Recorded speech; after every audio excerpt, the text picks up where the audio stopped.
Science and technology का एक बहुत ही दिलचस्प टॉपिक कवर करने वाले हैं। जरा सोचिए, हमारे शरीर के अंदर लाखों करोड़ों छोटे छोटे रोबोट्स घूम रहे हैं और उनका सिर्फ एक ही मिशन है, दुश्मन सेल्स यानी कैंसर सेल्स को ढूंढकर खत्म करना, और वो भी हमारे जो हेल्दी सेल्स हैं उनको बिना कोई नुकसान पहुंचाए। आपको ये कोई साइंस फिक्शन फिल्म की कहानी लग रही होगी, है ना? लेकिन ये अब साइंस फैक्ट बन चुका है। तो चलिए आज इसी कमाल की नैनो टेक्नोलॉजी को एग्जाम के नजरिए से समझते हैं। तो आज की हमारी चर्चा का रोड मैप कुछ ऐसा रहेगा। हम बिल्कुल बेसिक से शुरू करेंगे, समझेंगे कि ये नैनो टेक्नोलॉजी आखिर है क्या।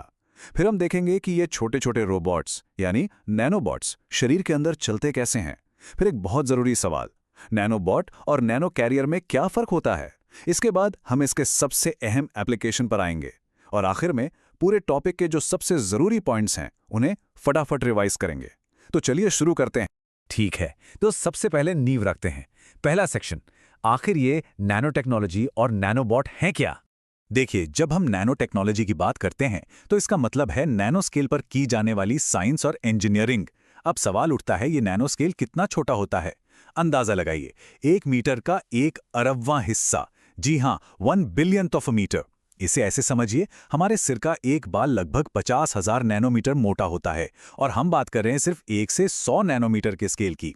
और सबसे मजेदार बात यही है कि इस लेवल पर जाकर किसी भी पदार्थ के गुण, उसकी प्रॉपर्टीज पूरी तरह से बदल जाती हैं। तो फिर नैनोबॉट क्या हुए? बहुत आसान भाषा में, ये नैनो स्केल पर बने हुए माइक्रोस्कोपिक रोबोट्स हैं। इन्हें खास मेडिकल मिशन पर शरीर के अंदर भेजा जाता है, जैसे कि बीमारी का पता लगाना यानी डायग्नोसिस, सही जगह पर दवा पहुंचाना मतलब टारगेटेड ड्रग डिलीवरी, या फिर बहुत ही बारीक सर्जरी करना। अच्छा, अब इस पॉइंट को तो आप स्टार मार्क कर ही लीजिए। प्रीलिम्स में सीधा सीधा स्टेटमेंट बेस्ड सवाल बन सकता है। ये नैनोबॉट्स बायोकम्पैटिबल मटेरियल से बनते हैं। अब ये बायोकम्पैटिबल क्या होता है? इसका मतलब है बॉडी फ्रेंडली, मतलब हमारा शरीर इन्हें कोई बाहरी दुश्मन समझकर इन पर अटैक नहीं करता। उदाहरण जरूर याद रखिएगा, कार्बन, सिलिकॉन और बायोडिग्रेडेबल पॉलीमर्स। ये वो मटेरियल हैं जो अपना काम पूरा करके शरीर में ही सुरक्षित तरीके से घुल जाते हैं। चलिए अब जरा एक नैनोबॉट के अंदर झांक कर देखते हैं। इसे एक छोटी सी पनडुब्बी, एक मिनी सबमरीन की तरह सोचिए। सबसे बाहर होती है इसकी शेल, जो इसका सुरक्षा कवच है। फिर लगे होते हैं सेंसर्स, जो इसकी आंखें हैं, जो कैंसर सेल्स को पहचानती हैं।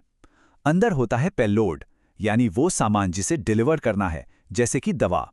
और इसको चलाता है इसका प्रोपल्शन सिस्टम, मतलब इसका इंजन। ठीक है, नैनोबॉट क्या है ये तो हम समझ गए, पर अगला सवाल ये उठता है कि इतने छोटे रोबोट शरीर के अंदर रास्ता कैसे ढूंढते हैं, चलते कैसे हैं? तो सेक्शन 2 में हम इनके चलने के तरीके यानी प्रोपल्शन को समझेंगे। पहला तरीका है एक्सटर्नल पावर, यानी बाहर से ताकत देना। इसमें सबसे आम है मैग्नेटिक प्रोपल्शन। इसमें शरीर के बाहर से मैग्नेटिक फील्ड्स लगाकर नैनोबॉट को एक रिमोट कंट्रोल कार की तरह कंट्रोल किया जाता है। बहुत सटीक तरीका है ये। दूसरा है अल्ट्रासाउंड, जिसमें तेज फ्रीक्वेंसी वाली साउंड वेव्स का दबाव बनाकर इन्हें आगे धकेला जाता है। दूसरा तरीका है इंटरनल पावर, जहां नैनोबॉट्स शरीर के अंदर से ही एनर्जी लेते हैं। पहला है केमिकल प्रोपल्शन। इसमें ये शरीर में मौजूद ग्लूकोज को ही फ्यूल की तरह इस्तेमाल करते हैं। और दूसरा, जो कि बहुत ही इनोवेटिव तरीका है, वो है बायोहाइब्रिड बॉट्स। इसमें एक जिंदा बैक्टीरिया को ही इंजन की तरह इस्तेमाल कर लिया जाता है। अब इस पॉइंट पर जरा ध्यान दीजिए, ये मेंस के आंसर में वैल्यू एडिशन का काम करेगा। ये बायोहाइब्रिड बॉट्स इतने असरदार क्यों हैं? क्योंकि बैक्टीरिया की एक खास आदत होती है, वो कम ऑक्सीजन वाली जगहों की तरफ तैर कर जाते हैं। और अंदाजा लगाइए, ट्यूमर का जो सेंटर होता है वो एक लो ऑक्सीजन जोन होता है, तो ये बैक्टीरिया दवा को लेकर नेचुरली सीधे ट्यूमर के दिल में पहुंच जाते हैं। है ना कमाल की बात? चलिए अब एक आम कंफ्यूजन को दूर करते हैं, जहां अक्सर स्टूडेंट्स गलती कर बैठते हैं। नैनोबॉट और नैनो कैरियर में क्या अंतर है? सेक्शन 3 में हम इसी बुनियादी फर्क को समझेंगे। इस टेबल पर ध्यान दीजिए। सबसे बड़ा और सबसे जरूरी अंतर यह है कि नैनोबॉट एक्टिव होते हैं। उनके पास खुद का इंजन, खुद का प्रोपल्शन सिस्टम होता है, एक गाइडेड सबमरीन की तरह।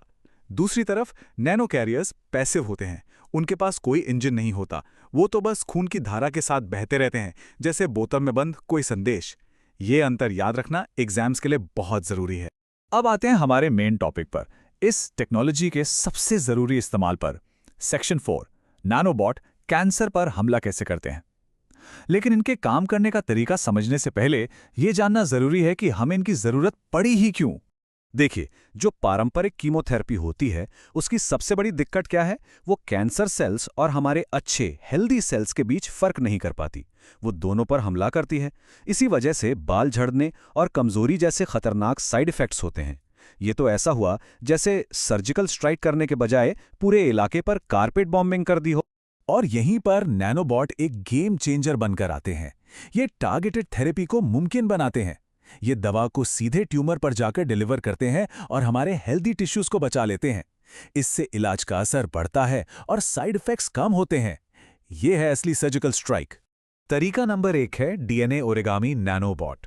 एग्जाम के लिए ये एक बेहतरीन उदाहरण है। जैसे आप देख सकते हैं, स्टेप 1, ये नैनोबॉट ट्यूमर तक खून पहुंचाने वाली नस को टारगेट करता है। स्टेप 2, वहां पहुंचकर ये थ्रोम्बिन नाम का एक एंजाइम छोड़ता है। स्टेप 3, ये थ्रोम्बिन खून का थक्का यानी ब्लड क्लॉट बना देता है। और स्टेप 4, इससे ट्यूमर की खून और न्यूट्रिएंट्स की सप्लाई कट जाती है और वो भूखा मर जाता है। तरीका नंबर 2 और भी सीधा है, प्रिसाइज ड्रग डिलीवरी। इसमें नानोबॉट्स अपने अंदर डॉक्सोरुबिसिन जैसी पावरफुल कीमो ड्रग लेकर चलते हैं और उसे ठीक कैंसर सेल के अंदर जाकर ही छोड़ते हैं। इतना ही नहीं, ये जीन थेरेपी में भी बहुत काम के हैं, जहां ये कैंसर पैदा करने वाले जीन्स को साइलेंस यानी चुप कराने वाले एजेंट्स को डिलीवर कर सकते हैं। थ्योरी तो हमने समझ ली, लेकिन असल दुनिया में क्या हो रहा है? सेक्शन 5 में हम एक जरूरी केस स्टडी, इसकी राह में आने वाली चुनौतियों और इस टेक्नोलॉजी के भविष्य पर बात करेंगे, जो मेंस के नजरिए से बहुत जरूरी है।